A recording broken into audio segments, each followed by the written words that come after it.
You ask Tiger to calculate. This deals with linear inequalities with one unknown. The final result is x greater than 5. Let's solve it step by step. Group all constants on the right side of the inequality. Subtract 9 from both sides.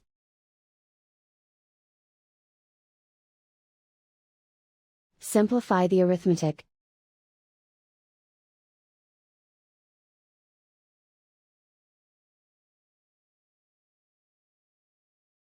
Isolate the x.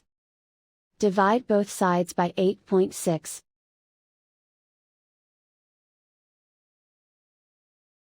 Simplify the arithmetic.